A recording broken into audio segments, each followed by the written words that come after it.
En este primer capítulo de nuestra historia, los fantasmas del pasado parecen cobrar vida. Regresión, volver hacia atrás, no solo en el tiempo, sino en las ideas que creíamos enterradas. En un mundo sacudido por crisis económicas, desigualdades y tensiones globales, los fantasmas de regímenes autoritarios encuentran nuevas formas de seducir a las masas.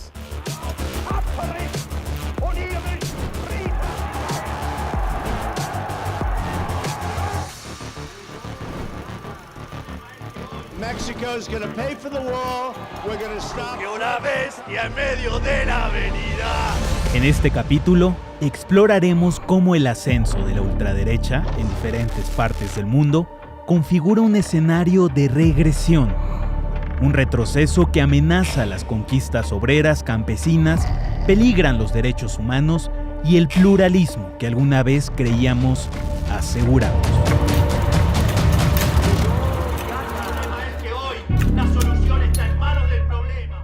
Pero, ¿qué impulsa este regreso? ¿Qué conecta a Mussolini y Franco con los líderes de la nueva ultraderecha? ¿Cómo entender este fenómeno? Regresión, desigualdad, miedo. Tres palabras que, juntas, abren una puerta a los demonios del autoritarismo. Y esa puerta ya está entreabierta. La conceptualización y categorización de la extrema derecha o la ultraderecha es debatida aún, abarcando desde una derecha radical democrática pero iliberal, hasta una extrema derecha antidemocrática y violenta.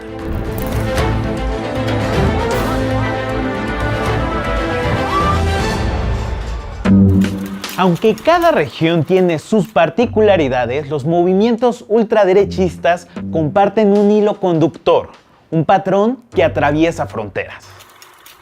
El autoritarismo, una estructura jerárquica que prioriza el orden sobre la libertad. Nacionalismo extremo, una exaltación de la identidad que excluye a quienes no se ajustan al molde.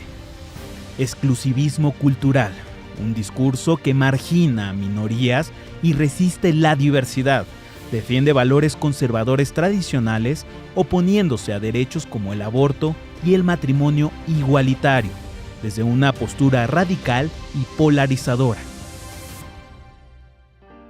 Durante la Segunda Guerra Mundial, el mundo fue testigo de una oscuridad sin precedentes.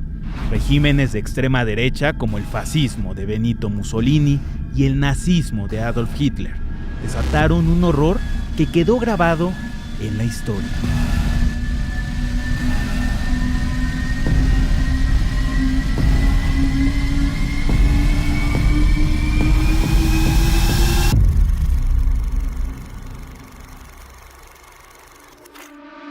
El Holocausto no solo cobró la vida de 6 millones de judíos europeos, también se llevó consigo a homosexuales, testigos de Jehová, prisioneros de guerra soviéticos y disidentes políticos, todos etiquetados como indeseables por una ideología que buscaba imponer su visión de un orden social. Cuando la Segunda Guerra Mundial terminó y el mundo descubrió la magnitud de las atrocidades, una frase emergió con fuerza: nunca más. Un lema que no solo buscaba honrar la memoria de las víctimas, sino que también se convirtió en un faro para la integración europea, priorizando la unión sobre los nacionalismos que dividieron a la humanidad. Pero el final de la guerra no significó el fin del fascismo. Este periodo marcó la primera de las 4 olas de ultraderecha que siguieron en la posguerra, conocido como neofascismo, de 1945 a 1955, una etapa donde estas ideas encontraron un terreno hostil con poco o nulo apoyo popular. En la década de 1950, partidos como el Partido Socialista del Reich en Alemania y el Movimiento Nacional Socialista en los Países Bajos fueron prohibidos, reflejando así un rechazo generalizado hacia estas ideologías. Pero como la historia ha demostrado, las sombras de estas ideas nunca desaparecieron por completo. La principal excepción a esta primera ola de ultraderecha fue el movimiento social italiano, conocido como el MSI, bajo el liderazgo de Giorgio Almirante, uno de los últimos miembros del gabinete de Mussolini. Este movimiento no solo sobrevivió al entorno hostil de la época, sino que logró un lugar en el Parlamento Nacional allá en 1948. Giorgio Almirante no solo fue un vestigio del fascismo, sino un puente entre el pasado y el futuro de la ultraderecha en Italia. Bajo su liderazgo, el MSI no dejó de tener representación parlamentaria hasta su transformación. Casi medio siglo después, en el Partido Conservador Alianza Nacional en 1995. Pero la influencia de estas ideas no se limitó a Europa. Las ultraderechas de América Latina estuvieron profundamente marcadas por dos regímenes europeos: la Falange de Francisco Franco en España y el Estado Nuevo de Antonio Salazar en Portugal. En Chile, por ejemplo, nació el Partido Falange Nacional en 1935, que buscaba replicar las ideas del franquismo. La Falange Nacional. En Colombia, entre 1950 y 1951, el presidente Laureano Gómez intentó instaurar un nacionalismo católico basado en los valores de la ultraderecha europea. En Brasil, la organización Ação Integralista Brasileira adoptó el lema Deus, Patria y Familia, el mismo que Salazar promovió en Portugal. Estas palabras se convirtieron en el estandarte de una cruzada que buscaba imponer un orden autoritario en la región. La segunda ola de la extrema derecha emergió entre 1955 y 1980, un periodo marcado por la frustración ante las condiciones de vida de la posguerra y un profundo inconformismo. La brecha entre las zonas urbanas y las periferias rurales se amplió, alimentando así un resentimiento que encontró en el populismo de derecha radical una vía de expresión.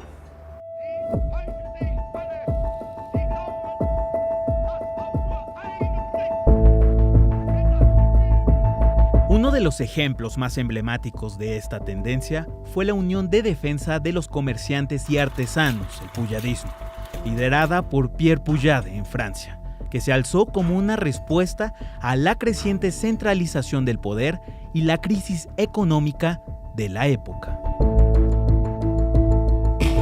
En Estados Unidos, el miedo al comunismo moldeó tanto su política interna como externa, dando lugar a movimientos que promovieron la segregación racial y al mismo tiempo respaldaron dictaduras militares en América Latina a través de la Operación Cóndor. La doctrina anticomunista de los Estados Unidos no solo fortaleció movimientos de extrema derecha en América Latina, sino que también respaldó a dictaduras en países como Argentina, Brasil y Chile. La Operación Cóndor fue una red de represión que dejó miles de víctimas en su camino.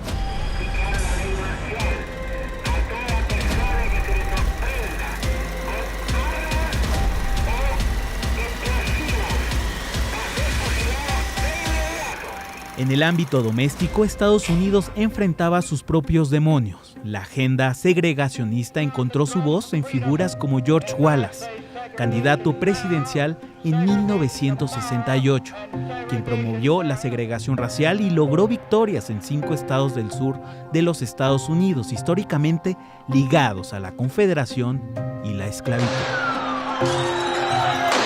En Europa Occidental, los años 80 marcaron un punto de inflexión. Los partidos de derecha radical comenzaron a consolidarse en la política convencional, dando paso a la tercera ola de la ultraderecha. Factores como la globalización, el desempleo y la inmigración fueron el caldo de cultivo perfecto.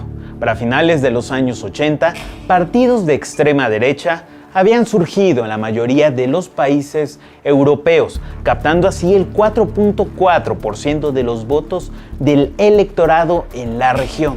En 1989, esta tendencia se expandió a los países excomunistas tras la caída del muro de Berlín.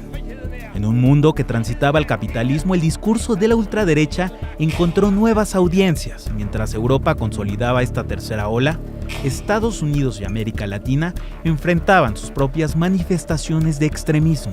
En Estados Unidos, aunque los grupos ultraderechistas permanecían mayormente al margen, figuras como David Duke, ex líder del Ku Klux Klan, lograron insertarse en la política estadounidense. Entre 1989 y 1992, Duke ocupó un lugar en la Cámara de Representantes de Luisiana, demostrando así que este discurso aún encontraba eco en los sectores de la población. En América Latina el panorama era diferente, pero no menos inquietante. La implementación del neoliberalismo en la región desdibujó las fronteras entre la derecha tradicional y la extrema derecha. El discurso ultraconservador se centró en tres pilares: la familia, la religión y el orden social. Con la excusa de preservar valores tradicionales, se reforzaron narrativas que justificaban la exclusión, la intolerancia y el retroceso en los derechos sociales. Así, la ultraderecha encontró un nuevo rostro en un continente que luchaba por redefinir su identidad tras décadas de dictaduras militares. Communities have suffered under democratic Estos santos evangelios desempeñar con lealtad. La ultraderecha hoy vive su cuarta ola, un movimiento global que ha sido moldeado por tres crisis clave: los atentados del 11 de septiembre, la crisis financiera de 2008 y la llamada crisis de refugiados de 2015. Hoy, este movimiento ha dejado de ser una fuerza marginal. La ultraderecha ha logrado un nivel de aceptación impensable, incluso infiltrándose en coaliciones de izquierda. Sus banderas son claras: corrupción, seguridad, inmigración y política exterior, pero sus objetivos son mucho más oscuros.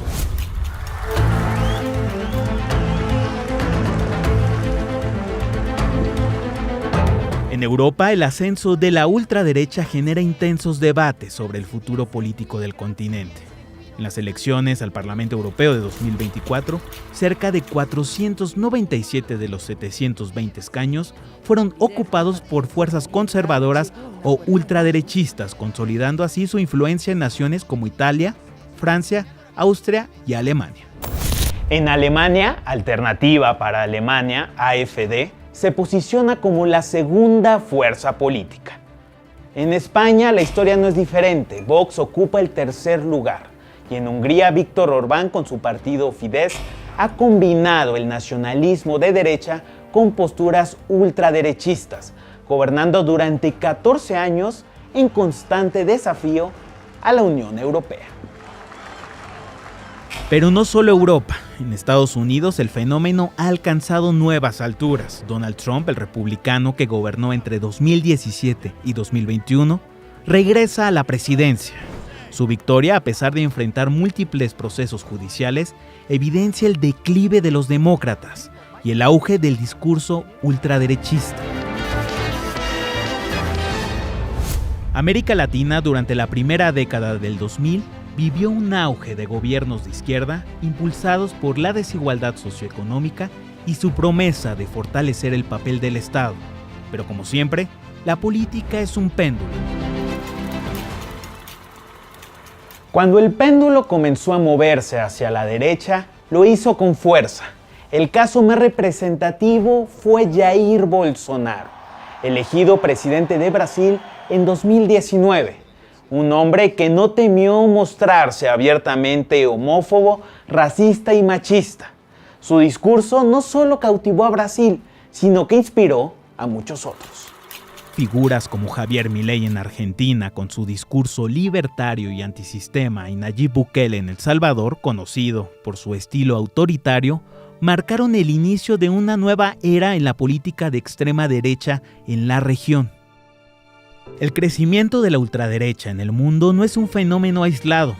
El supremacismo hindú en la India y la ocupación progresiva de Israel sobre Palestina son ejemplos de cómo estas ideologías no solo fragmentan naciones, sino que perpetúan conflictos étnicos y, en los casos más extremos, legitiman genocidios.